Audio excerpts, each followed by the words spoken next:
एक समुदाय सिख समुदाय की उसमें बहुत जो है बदनामी दिखाई गई है। ऐसी फिल्मों को बैन कर देना चाहिए। अब भारतीय जनता पार्टी ने अपने नेताओं से ऐसी मतलब मूवियाँ भी बनाने लगी है कि आप जो है अरे अपना इतिहास दिखाओ ना, अपना इतिहास दिखाओ। अंग्रेजों के ज़माने में क्या थे आप? आज खुद किसान हूँ, मेरे यहाँ भी खेती होती है।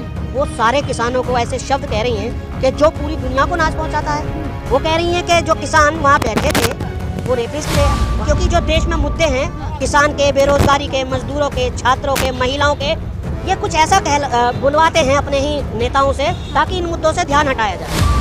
कंगना रनावत जैसे ये बयान जो देने हैं उनको सुर्खियों में रहना है। और ये जितना भी कंगना रनावत उल्टा सीधा बोल रही है, भारतीय जनता पार्टी के लिए नुकसान हो रहा है। इंदिरा गांधी के टाइम पे जो काले चिट्ठे हैं वो सब खुल के आएंगे, जो छुपाया जा रहा है जनता से वो बाहर आएगा। अगर इंदिरा जी के एक पैर की नाखून की बराबर भी हो जाए ना कंगना रनावत, वो भी बहुत है। क्या बात करोगे आप कंगना रनावत? देखिए मैं वही कहूँगा कि कंगना जी का जो है दिमागी संतुलन ठीक नहीं है। क्योंकि जब से उनको थप्पड़ पड़ा है वो अपना दिमागी संतुलन खो बैठी हैं। इसीलिए एक उन्हें अच्छे ट्रीटमेंट की ज़रूरत है। और मेरे ख्याल में तो आगरा उनको दिखाना चाहिए या शादरी में दिखाना चाहिए दिमागी डॉक्टर को। मालूम है मुझे सांसद हैं, मगर सांसद की भी एक गरिमा होती है। जिस पद पर वो बैठी हैं वो जो उल्टे सीधे बयान दे रही हैं। मैं भी एक किसान का बच्चा हूँ और ख़ुद किसान हूँ, मेरे यहाँ भी खेती होती है। वो सारे किसानों को ऐसे शब्द कह रही हैं कि जो पूरी दुनिया को नाच पहुँचाता है। वो कह रही हैं कि जो किसान वहाँ बैठे थे वो रेपिस्ट थे। वहाँ पर आत्महत्या जो हो रही थी वो रेप करके लेकर बैठी थी महिलाएं, ये भी तो कहा था। ये तो कहा था उन्होंने, ऐसे बयान दिए हैं कि मैं खुद नहीं कह सकता जो उन्होंने कहा था। तभी मेरी जो बीएसएफ जवान है वो मेरी बहन है, बहुत अच्छा किया उन्होंने। अगर क्योंकि मेरी माताएं बहनें भी बैठी थी वहाँ, अगर उसकी जगह मैं होता तो मैं भी यही करता। लेकिन कंगना रनावत ने उसके बाद ये भी तो कहा है कि राहुल गांधी जो जाति जनगणना की बात कर रहे हैं तो कह रही है मेरे आसपास कोई जाति ही नहीं है, तो जाति जनगणना होनी नहीं चाहिए। उन्होंने साफ साफ नकार दिया है। देखिए पहली बात तो हमारी जो देश की जनता है, खासतौर पर मंडी की जनता, वो बहुत सीधी और भोली भाली है। ऐसे इंसान को सदन में चुनकर भेजना चाहिए जिसको इतिहास पता हो। आपने देखा होगा एक पत्रकार ने उनसे सवाल किया कि हमारे देश में जो दलित राष्ट्रपति हैं, तो कह रही हैं जो देश के प्रधानमंत्री हैं उन्होंने पहले दलित राष्ट्रपति रामनाथ कोविंद दिए, जिसको इतिहास का पता नहीं, जिसको पता ही नहीं, खामोखा उजूल फूल भौंक रही है। हमारे देश में दलित 2 राष्ट्रपति दिए हैं, वो कह रही है कि रामनाथ कोविंद। तो फिर पत्रकार ने कहा कि नहीं, उससे पहले उन्होंने किसी और का नाम लिया था। हाँ, तो ऐसे लोगों को संसद में नहीं सड़क पर जगह होनी चाहिए ऐसे लोगों के लिए। लेकिन भाई आपने देखा होगा स्मृति ईरानी जो लगातार राहुल गांधी की आलोचना करती थी, लेकिन अब वो तारीफ करती हुई नजर आ रही है। देखिए स्मृति ईरानी खुद अब जो है अपनी जगह सही आती जा रही हैं, क्योंकि उन्होंने भी माना है कि राहुल गांधी एक बहुत मेहनती और स्ट्रगल जो कर रहे हैं। पहले जो उनको बचकाना या अलग अलग नामों से पुकारा जाता था, क्योंकि राहुल जी ने दिखा दिया कि अगर मेहनत करोगे तो कुछ भी कठिन नहीं है। लेकिन स्मृति ईरानी कह रही है कि राहुल गांधी जो राजनीति कर रहे हैं, एक टी शर्ट पहन के चल रहे हैं, एक अलग ही तरीके की राजनीति कर रहे हैं। देखिए स्मृति ईरानी 10 साल उन्होंने अपना कार्यकाल पूरा किया भी था। मुझे लगता है कि कंगना रनावत हो सकता 5 साल का इनका कार्यकाल भी ना पूरा हो पाए, और भारतीय जनता पार्टी को एक्शन लेना चाहिए ऐसी महिलाओं पर। जेपी नड्डा ने कहा है कि ऐसे बयान नहीं देने चाहिए। देखिए ये दिखावा है, ये खुद उनसे कहलवा रहे हैं, क्योंकि जो देश में मुद्दे हैं किसान के, बेरोजगारी के, मजदूरों के, छात्रों के, महिलाओं के, ये कुछ ऐसा बुलवाते हैं अपने ही नेताओं से ताकि इन मुद्दों से ध्यान हटाया जाए।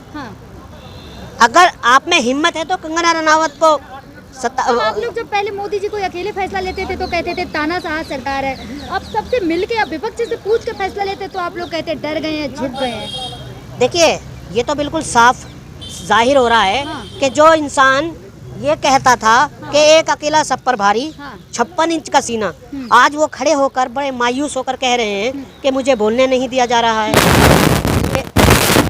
तेरे अल्फाजों का गला घोटा जा रहा है, लोकतंत्र की हत्या हो रही है। इसलिए कह रहे थे ना कि आप जब मोदी जी बोलते हैं आप लोग उठ के चले जाते हैं। देखिए राहुल जी इस वक्त जो है ना पूरी भारतीय जनता पार्टी पर भारी हैं, और इस वक्त जो ज़रूरत है देश को, जो आज हमारी महिलाओं पर, माता बहनों पर जो अत्याचार हो रहा है, आपको याद होगा शायद 2014 से पहले भारतीय जनता पार्टी ने एक नारा दिया था बेटी बचाओ बेटी पढ़ाओ का। क्या वो पूरा कर पाई? नहीं कर पाई। हमें मालूम नहीं था कि आज इन्हीं से ही बेटी बचानी पड़ेगी। आप कह रहे हैं पूरा नहीं कर पाए। अमित शाह जी कहते तो रात के 12 बजे भी महिलाएं गहने पहन के निकले तो सुरक्षित। शायद आप भूल गए, जंतर मंतर को भूल गए आप। जो हमारी पहलवान बेटियां थीं, जो सम्मानित बेटियां थीं, जिन्होंने देश का नाम ऊंचा किया, तिरंगे को बुलंद किया, उनको कैसे खींचा गया आपको याद होगा शायद। मुझे भी लाठियां पड़ी थी उसमें, मुझे भी 15 दिन की जेल हुई थी उसमें, समझ रहे हैं आप। उनके सीनों पर पैर रखे गए थे। जब वो मेडल लेकर आई थी तो मोदी जी ने उनको डिनर पर बुलाया, और जो वो अपनी हक की आवाज, अपनी लड़ाई लड़ रही थी। इस बार मोदी जी मिले नहीं इसको। देखिए वहां पर उनके साथ क्या कम था जो जंतर मंतर पर उनके साथ हरकत की। फिर विनेश फोगाट जिसने 5 बार जो विजेता थी उसको हराया। आपको क्या पता नहीं, आप पत्रकार हो, क्या वो राजनीति की साजिश के तहत शिकार नहीं बनी है? एकमात्र 100 ग्राम के वेट के ऊपर उनको बाहर कर दिया गया। तो सबको पता है, ये पब्लिक है, सब जानती है कि किसने बाहर कराया। लेकिन क्या लग रहा है, कंगना रनावत के लगातार ऐसे बयान वायरल होते रहते हैं। उन्होंने पहले फोटो, राहुल गांधी का एक फोटो जिसमें कृष्ण का लॉकेट पहनाया था, टोपी लगाई थी और तिलक भी लगाया था। देखिए राहुल जी और कांग्रेस पार्टी का जो काम है वो मोहब्बत का पैगाम है, समझ रही हैं। कंगना रनावत जैसे ये बयान जो देने हैं उनको सुर्खियों में रहना है। और ये जितना भी कंगना रनावत उल्टा सीधा बोल रही है, भारतीय जनता पार्टी के लिए नुकसान हो रहा है। कि नहीं, जो मूवी आ रही है इमरजेंसी, वो देखने जा रहे हैं? देखिए मैं तो नाम ही पहली बार सुन रहा हूँ इनकी मूवी का। और ये इतिहास बिगाड़ने का काम कर रही है कंगना रनावत।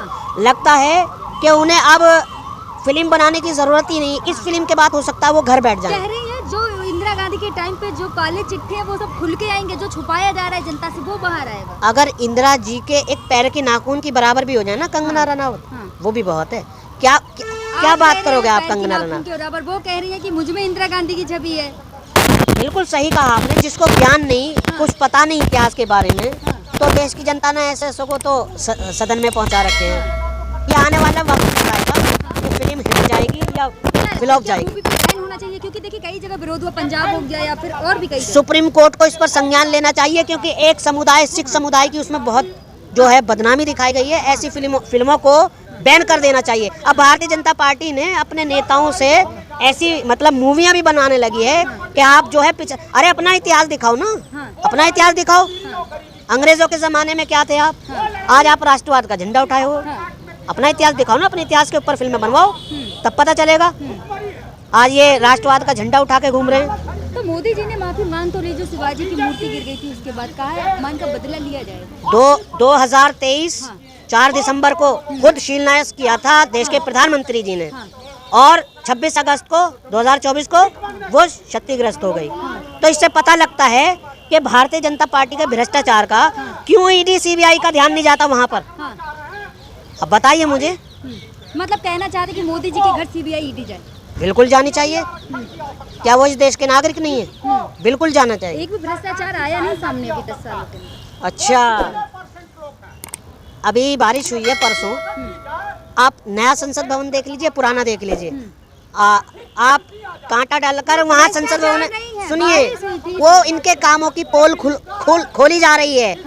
पुराना संसद भवन है, देखा उसमें पानी आपने? नहीं देखा ना। अभी सत्ता चेंज होने दीजिए। इतने भ्रष्टाचार 10 साल में इतने निकलेंगे इनके कि ये सारे के सारे जेल में होंगे।